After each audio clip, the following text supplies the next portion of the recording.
तर आपण शिबिराच्या दुसऱ्या भागाला सुरुवात करत आहोत। तर आपलं आजचा विषय आहे भाग 2 मधला आपले जे भारतीय शास्त्रीय संगीतातील स्वर अलंकार आहेत।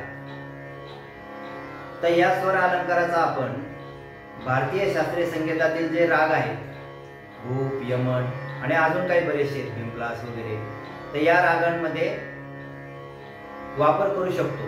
आणि यामध्ये महत्त्वाच्या गोष्टी अशा आहेत की स्वर अलंकार हे आरोह आणि अवरोह या पद्धतीने बांधले गेलेले असतात।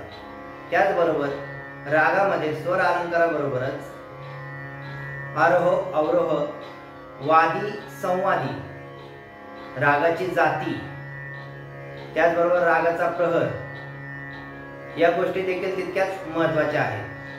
तर आज आपण पाहणार आहोत आरोह म्हणजे काय।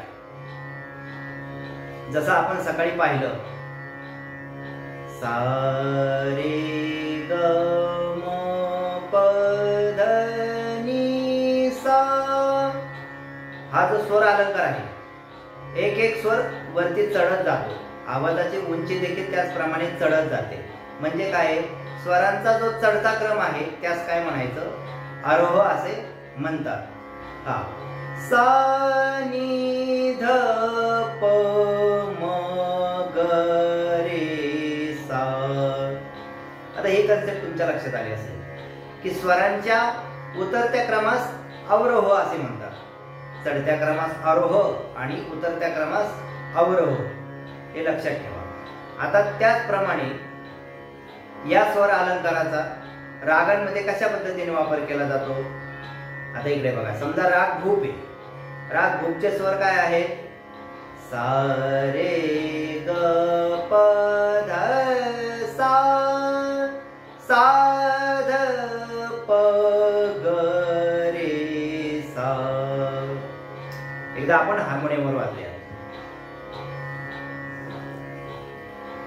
सा रे ग प ध सा, सा ध प ग रे सा।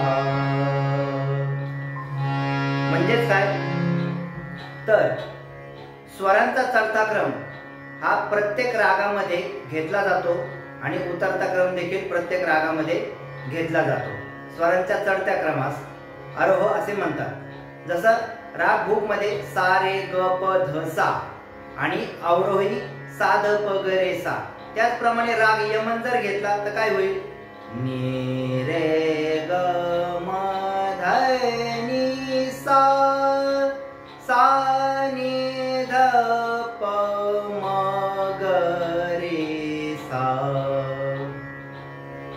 म्हणजेच काय, तर स्वरांचा जो क्रम आहे यानुसार त्याचे आरोह आणि अवरोह ठरवले जातात।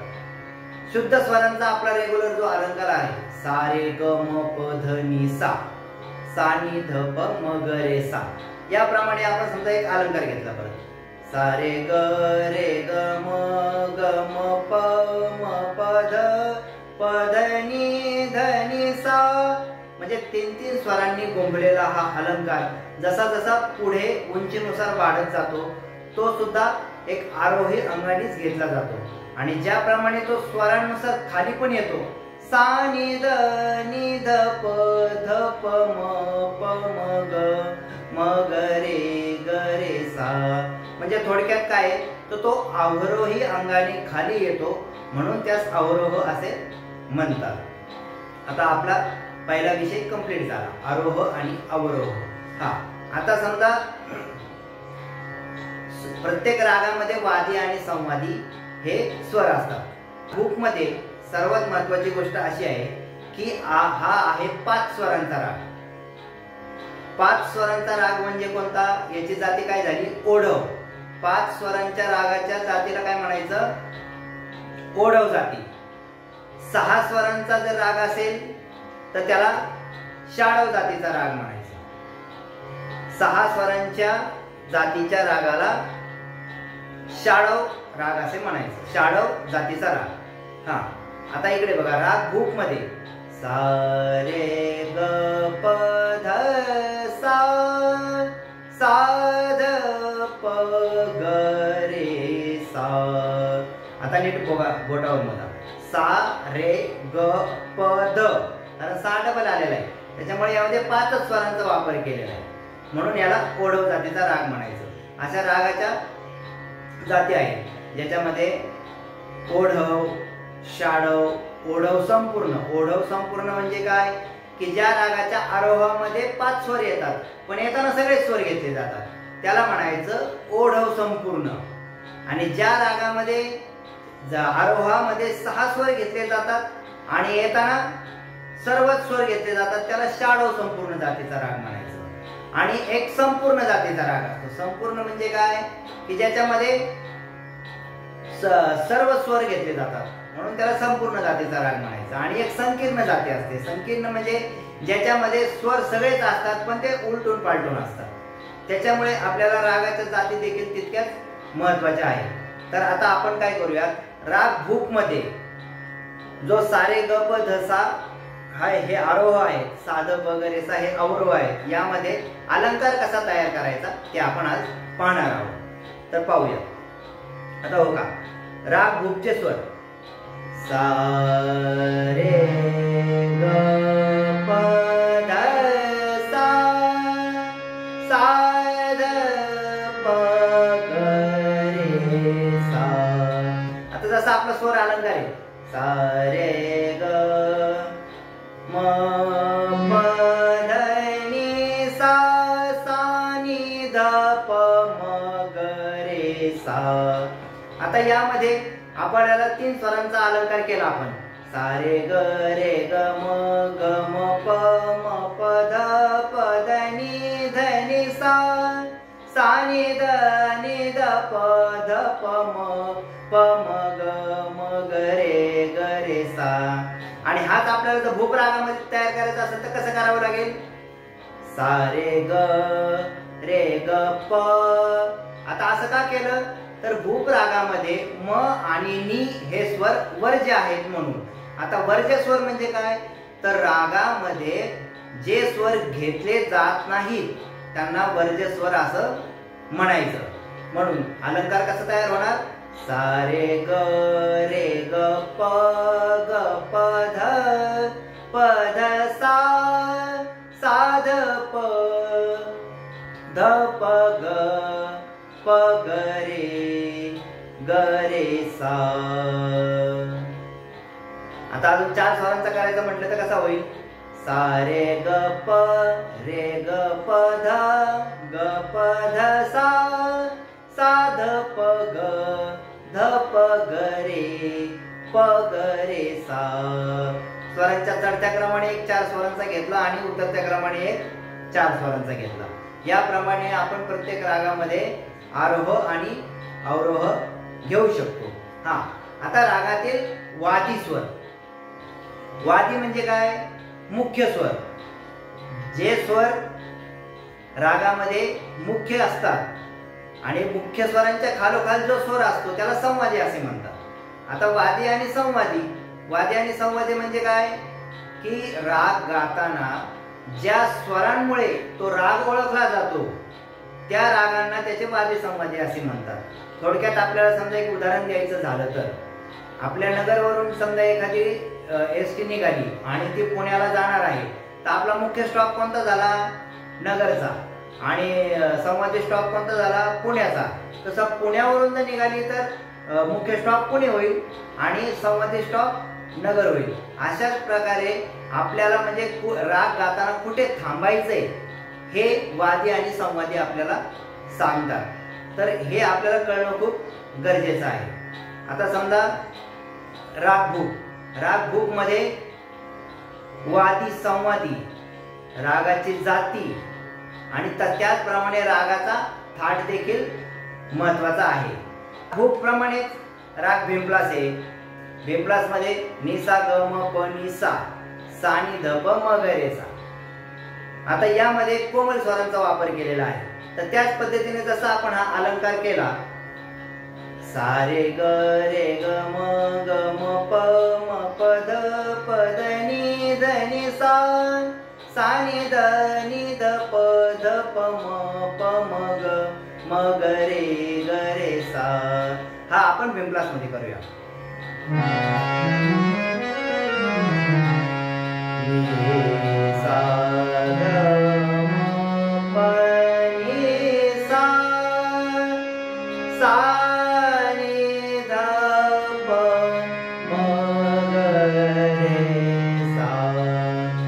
आपण 3 स्वरांचा अलंकार करणार आहोत. नी सा ग म ग म प म प नी प नी सा सा नी ध प ध प म म ग रे सा. म्हणजे थोडक्यात तुम्हाला एक गोष्ट लक्षात आली असेल की आपण जर स्वर अलंकाराचा व्यवस्थितरित्या जर रियाज केला तर हे स्वर अलंकार आपण कोणत्याही रागामध्ये वापरू शकतो आणि कोणत्याही रागामध्ये ते वापरून आपण विशिष्ट प्रकारे आलापी करू शकतो, ज्यामुळे तुम्हाला त्या रागाचं चलन व्यवस्थितरित्या समजेल आणि तो राग तुम्हाला व्यवस्थितरित्या गाता येईल. म्हणजे स्वर अलंकार हे किती महत्त्वाचे आहेत हे तुम्हाला आजच्या शिबिरातून लक्षात आलं असेल. त्यामुळे जसं मी आज बुकमध्ये तुम्हाला दाखवलं, भिमप्लासमध्ये करून दाखवलं, यमनमध्ये करून दाखवलं, तुम्ही सुद्धा घरी एखादा 4 स्वरांचा अलंकार घ्या किंवा 5 स्वरांचा अलंकार घ्या आणि तो विशिष्ट रागामध्ये त्याचे स्वर घेऊन त्यामध्ये तुम्ही वापर करून पहा. तुम्हाला नक्कीच समजेल की जर स्वर अलंकार आपले व्यवस्थित बसले तर रागामध्ये आपल्याला हरकती आणि आलापी घेताना काही सुद्धा त्रास होणार नाही आणि आपण तो राग व्यवस्थितरित्या मांडू शकतो.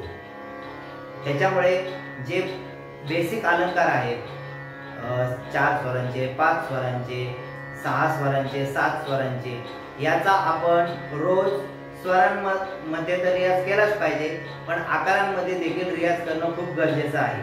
कारण ज्यावेळेस आकारांमध्ये आपण रियाज करतो त्या टायमिंगला ते अलंकार आपल्या गळ्यात उतरतात आणि आपल्या गळ्यात उतरल्यानंतर ज्यावेळेस आपण राग गातो त्यानंतर त्या रागाची मेलडी, त्या रागाचा जो गोडवा आहे तो समोर आपल्याला गाताना लक्षात येतो आणि आपलं कुठं चुकतंय कुठं नाही चुकतं हे आपल्याला ताबडतोब लक्षात येतं.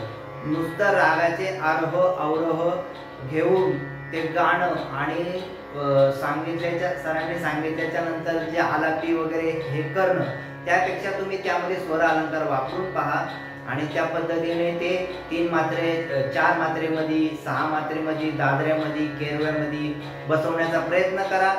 त्यामुळे तुम्हाला तालाच्या अनुषंगाने जर ते अलंकार गायले तर ते तुम्हाला कोणत्या पण रागामध्ये वापरता येतील. जसं भूप राग आहे सा रे ग प ध सा, त्याचप्रमाणे दुर्गा राग आहे सा रे म प ध सा. एका स्वराचा फरक आहे, पण तुम्ही जे भूप मध्ये आस्थायी आलाप, अंतरा आलाप याची तयारी केली ती तुम्ही दुर्गामध्ये देखील करू शकता. म्हणजे फक्त स्वर अलंकार ही एक कन्सेप्ट तुमच्या पूर्णपणे लक्षात आली तर तुम्हाला राग चांगल्यारीत्या गाता येऊ शकतो. त्याच्यामुळे स्वर अलंकाराचा रियाज करताना सावकाश करा आणि स्वर अलंकार हे आपल्यासाठी खूप गरजेचे आहे. कारण स्वर अलंकारामुळे सर्वात मोठी गोष्ट अशी होते की तुम्हाला आलापी घेताना, अस्थायी आलापी घेताना स्वर अलंकार जर तुमचे व्यवस्थित गळ्यात बसलेले असतील तर अस्थायी आलाप घेताना आपल्याला त्रास होत नाही, कारण ते स्वर अलंकार आपल्या गळ्यामध्ये बसल्यामुळे आकारामध्ये रागाचे स्वर व्यवस्थित लागतात आणि रागाचे स्वर व्यवस्थित लागल्यामुळे आपण जे काही अलंकार आधी बसवलेले असतात ते आपल्याला त्या रागाच्या स्वरामध्ये व्यवस्थित बसवता येतात. आपण एक उदाहरण पाहूया छोटंसं. समजा आता माझा एक अलंकार बसलेला आहे सा रे ग रे ग म ग म प म प ध प ध नी सा सा नि ध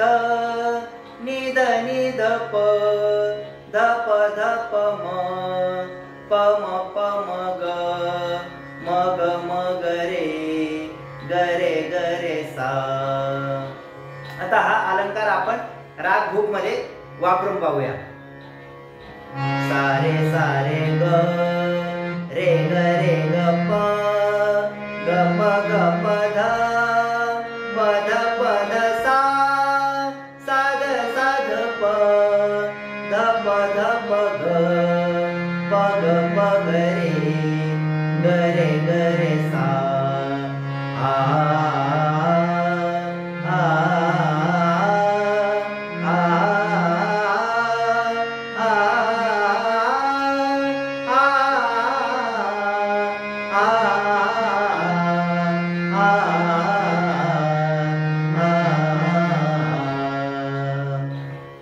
याप्रमाणे आपण कितीही अलंकार प्रत्येक रागामध्ये वापरू शकतो.